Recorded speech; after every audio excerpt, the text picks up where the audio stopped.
عارف ايه التراست ايشوز؟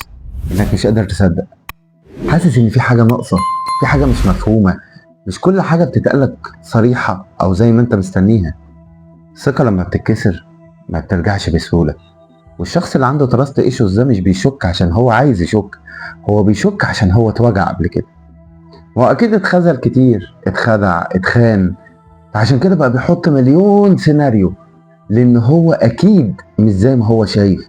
ما هو تخيل لما تدي لحد ثقتك وبعدين تلاقيه رماها بسهوله كده، طب ما هو طبيعي هتبقى حذر، وطبيعي هتخلي بالك، ما هو انت مش كل مره عايز تتوجع، فطبيعي تاخد وقتك عشان تعرف تحل الموضوع صح.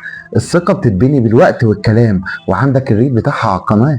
فما تلومش نفسك يا صاحبي لو انت محتاج وقت عشان تصدق وترجع من جديد، بس افتكر دايما ان اللي وجعك مش الشخص اللي انت بتتعامل معاه دلوقتي. والاهم، اوعى تثبت لحد ان انت ما فيكش مشكله وان انت مش هتخونه، اصل المشكله مش فيك، المشكله في الوجع اللي اتكرر جواك وخلاك بقيت كده. وخليك عارف ان اللي عنده تراست ايشوز ده بيبقى كتير قوي محتاج انه يصدق ويطمن، لكن هو مش بارد ومش قاسي زي ما انت شايفه.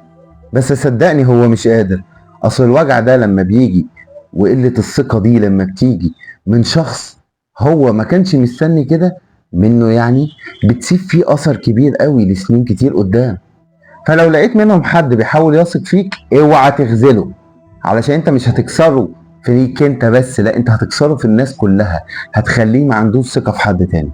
الثقة اغلى بكتير من انها تتوزع عشوائي كده، واللي ما يستحقهاش ما تدلوش منها. العبها مع ابراهيم بكر لو عايز تبقى كسبان، ما هو يا تهاجم لوجودك يا تدافع عن خوفك.